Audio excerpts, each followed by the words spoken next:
A little garden planning goes a long way. In fact, it can be the difference between an okay garden and a successful garden. Join me today as I give you 7 basic rules for garden planning.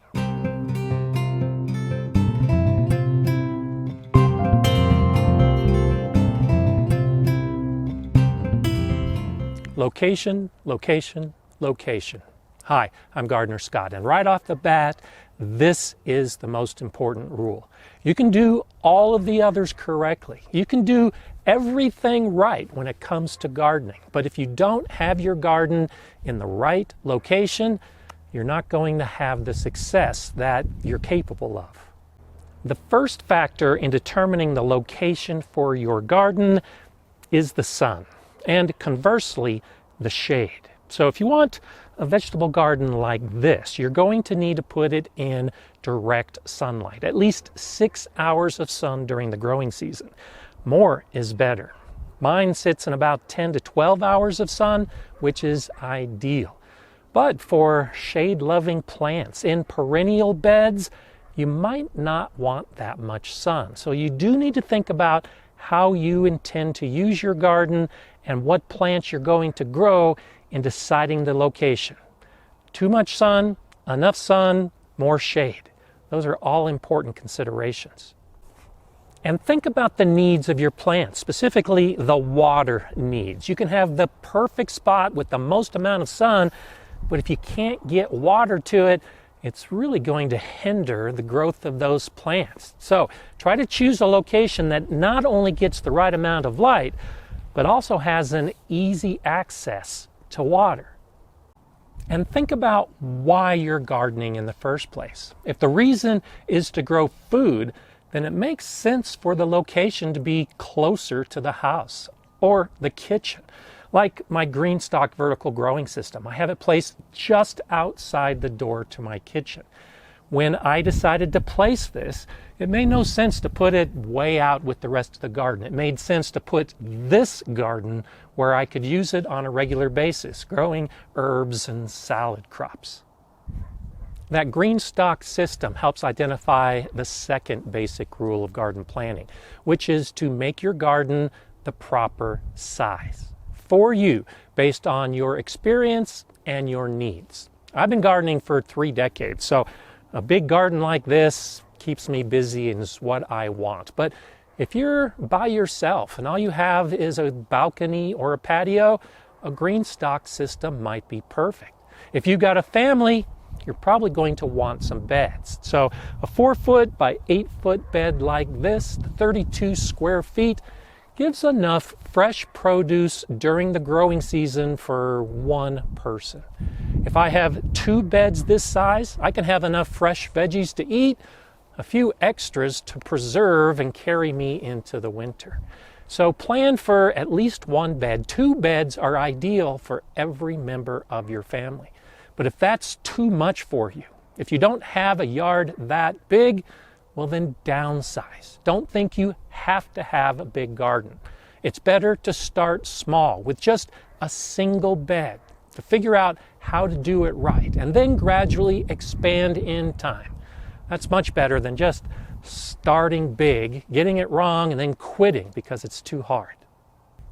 The third rule to follow when you're planning out your garden is to recognize that soil is key. Plants need nutrition, and that nutrition comes from the soil. And soil is not created equally from one garden to the next. So you need to anticipate that your soil isn't good enough, but you have every ability to make it good enough. And that starts with organic matter in the soil.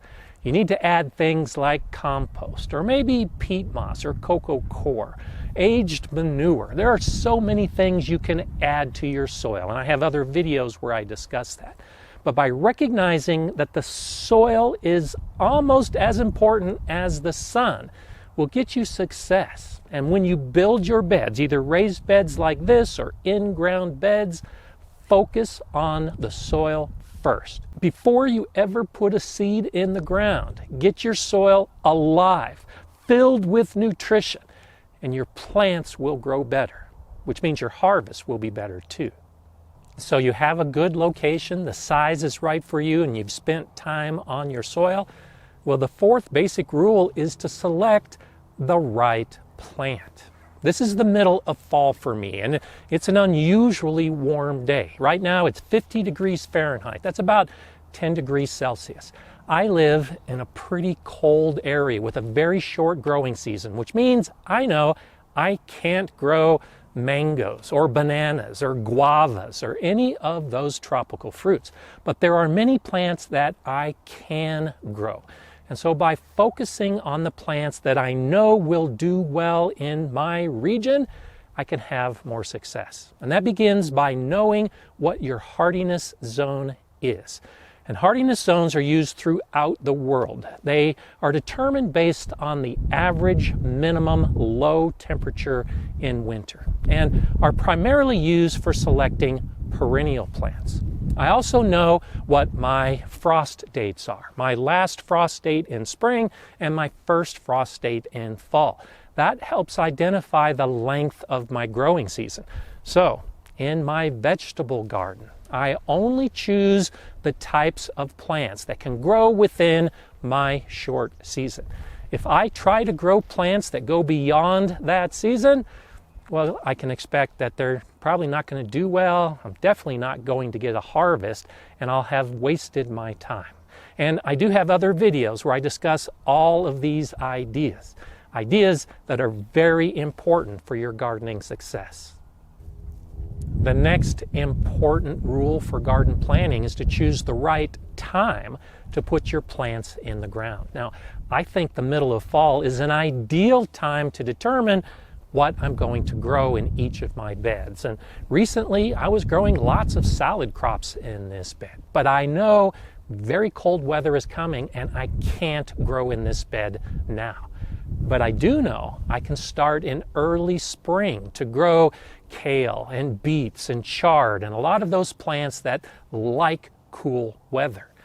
But those plants don't like hot weather. So I'll be growing cool season plants in this bed early in the year, but then I'll begin to transition to plants like squash and melons and peppers and tomatoes, the plants that need hot weather and don't like cold weather at all. Those are important factors in determining what I'm going to grow during the gardening season. And as I start those plants and grow them, I'll use succession planting. I'll start some plants on day one, and then I'll wait 2 weeks and put another crop of those same plants in. And then I'll wait another 2 weeks and do the same plants over again, so that I'll get a continual harvest over a longer period of time. That's an important factor of planning. Not just where you're going to put your plants after you've chosen the right ones, but the right time to grow them. Those 5 basic rules for garden planning you'll see on many lists from many sources in one form or another. But this 6th one, I don't see recommended as often, even though I think it's just as important. It's to make gardening easy on you. And among the best ways to do that is just to learn enough about gardening that you can do it in a smart way. I always plan to mulch my garden beds. Organic mulch helps improve the soil. It helps hold in some of the moisture, so I don't need to water as often.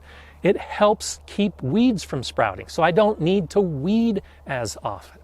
I also plan to grow as many plants as possible in every single bed, so I'm not running all over trying to get to different plants. I've got a lot of different plants growing in each bed. That's all part of the planning. I also plan to only start the seeds that I know I'll have enough time to grow. Why grow more than I need to? That just adds extra effort. All of these are factors in planning. I try to be as comfortable in the garden as possible and not work any harder than I need to. And that starts with the planning. Planning to make it easy on me. As we move to the 7th basic rule of garden planning, it go ahead and give this video a thumbs up if you're benefiting from it. And consider subscribing to the Gardener Scott channel if you haven't already done so. Now, this rule is a lot like the sixth. I don't see very many, if anyone else, recommending it as part of your planning. And the rule is enjoy gardening.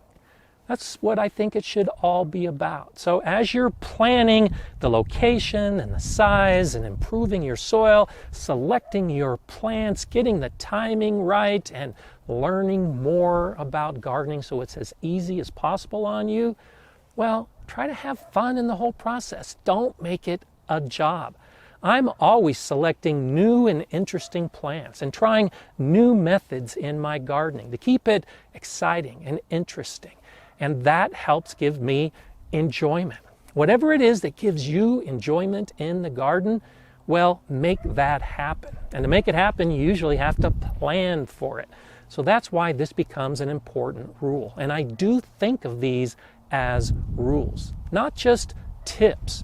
These are things you should do every year when it comes time to plan your garden. I do it multiple times during the year, even during the growing season. As I'm thinking about the next month, the next season, I'm taking all 7 of these rules in mind to affect how I garden. I'm Gardener Scott. Enjoy gardening.